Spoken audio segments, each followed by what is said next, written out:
Shri V Muraleedharan, അങ്ങേക്ക് 3 minute. Madam, ഇന്ന് നമ്മൾ ഈ ധനാഭ്യർത്ഥനകളുടെ ചർച്ച നടക്കുന്ന കാലഘട്ടം രാജ്യം ഒരു വലിയ വികസന കുതിപ്പിലേക്ക് നീങ്ങിക്കൊണ്ടിരിക്കുന്ന കാലഘട്ടത്തിലാണ്. ലോകരാഷ്ട്രങ്ങളിടയിൽ ഇന്ത്യ കൂടുതൽ അംഗീകാരം നേടിക്കൊണ്ടിരിക്കുന്ന ഒരു കാലഘട്ടത്തിലാണ് നമ്മൾ ജീവിക്കുന്നത്. ലോകത്തിലെ 4ാമത്തെ സമ്പദ്ഘടനയായിട്ട് ഇന്ത്യ മാറിയിരിക്കുകയാണ്. നമുക്കറിയാം, 10 കൊല്ലം മുമ്പ് ഇന്ത്യയെ കണക്കാക്കിയിരുന്നത് ഫ്രജൈൽ 5 എന്ന് പറയുന്ന കാറ്റഗറിയിലായിരുന്നു.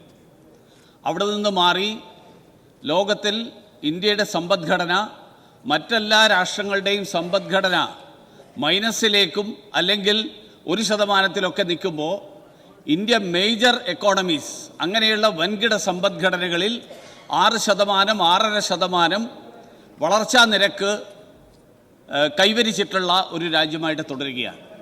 ഇത് തുടർന്ന് മുന്നോട്ട് കൊണ്ടുപോയിക്കൊണ്ട് 2047 ഇന്ത്യ സ്വാതന്ത്ര്യത്തിൻ്റെ 100 വർഷം പൂർത്തിയാക്കുമ്പോൾ ഒരു വികസിത രാഷ്ട്രമായിട്ട് മാറണം എന്നുള്ളതാണ് കേന്ദ്ര സർക്കാർ പ്രധാനമന്ത്രി നരേന്ദ്രമോദിയുടെ നേതൃത്വത്തിൽ മുന്നോട്ട് വച്ചിട്ടുള്ള ലക്ഷ്യം.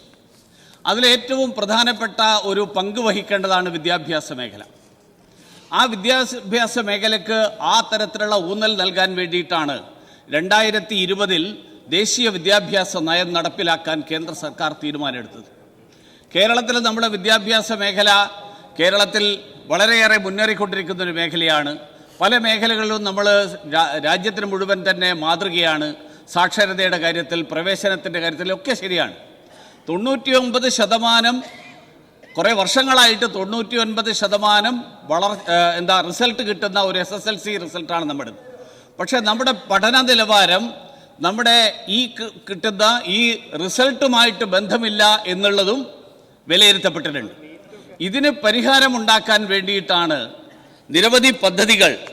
ആ പഠനത്തിൻ്റെ ഭാഗമായിട്ട് NCERT നടത്തിയിട്ടുള്ള നാഷണൽ അച്ചീവ്മെൻറ്റ് സർവേ പറയുന്നത് കേരളം മുൻനിരയിൽ നിൽക്കുന്ന സംസ്ഥാനമാണെങ്കിലും 99% റിസൾട്ട് എന്ന് പറയുന്നതിനോട് യോജിക്കുന്ന തരത്തിലുള്ളതല്ല കേരളത്തിലെ കുട്ടികളുടെ വിദ്യാഭ്യാസ നിലവാരം എന്നുള്ളതാണ്. ഇതിൻ്റെയൊക്കെ പശ്ചാത്തലത്തിലാണ് കേന്ദ്ര സർക്കാർ രാജ്യത്തെ ഏതാണ്ട് 14,72,000 സ്കൂളുകളിൽ 14,000 സ്കൂളുകളെ PM-ശ്രീ സ്കൂളുകളാക്കിയിട്ട് മാറ്റാനുള്ള പ്രഖ്യാപനം നടത്തിയത്.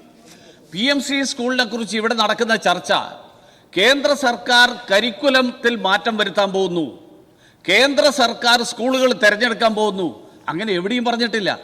ബഹുമാന്യനായിട്ടുള്ള മുഖ്യമന്ത്രി അടക്കം കഴിഞ്ഞ ദിവസം പറയുന്നത് ഞാൻ കേട്ടു, ഞങ്ങൾ ആരെയും സ്കൂൾ തിരഞ്ഞെടുക്കാൻ അനുവദിക്കില്ല.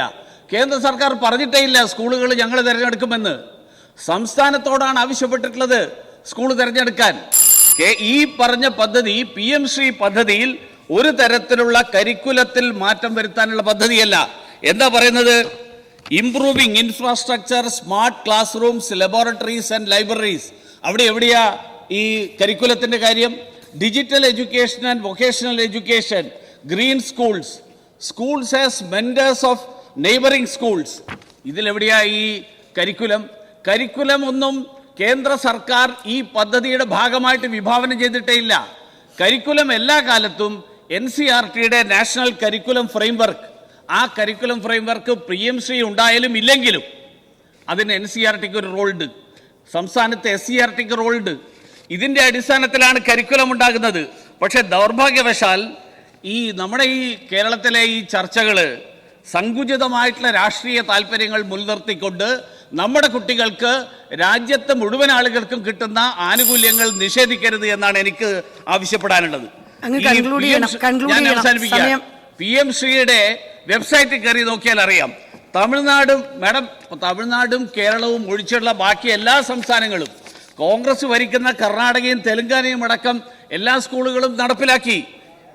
രാജ്യത്തെ 95% സംസ്ഥാനങ്ങളിലെ കുട്ടികൾക്ക് ലഭിക്കുന്ന അവകാശങ്ങൾ കേരളത്തിലെ കുട്ടികൾക്ക് എന്തിനാണ് നിഷേധിക്കുന്നത്? ഒറ്റ കാര്യം പറഞ്ഞുകൊണ്ട് 2021-22 വർഷത്തിൽ കേരളത്തിൽ 5010 സർക്കാർ സ്കൂൾ ഉണ്ടായിരുന്നു.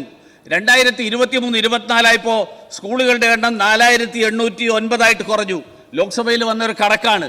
എന്തുകൊണ്ടാണ് സർക്കാർ സ്കൂളുകൾ കുറഞ്ഞു വരുന്നത്? അവിടെ ഗുണനിലവാരം നിലനിർത്താൻ നമുക്ക് പറ്റുന്നില്ല. അതിനുതകുന്ന പദ്ധതി എന്നുള്ള നിലയിലാണ് PM-ശ്രീ പദ്ധതി.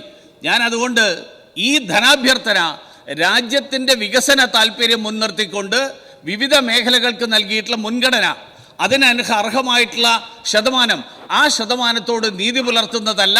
രാജ്യത്തിൻ്റെ വികസന താല്പര്യങ്ങളോടൊപ്പം ചേർന്ന് നിൽക്കാൻ കേരളത്തിലെ നമ്മുടെ സർക്കാർ കൂടി തയ്യാറാവണം എന്നാവശ്യപ്പെട്ടുകൊണ്ട് അതിനുതകാത്ത ഈ ധനാഭ്യർത്ഥനയെ ഞാൻ എതിർക്കുന്നു.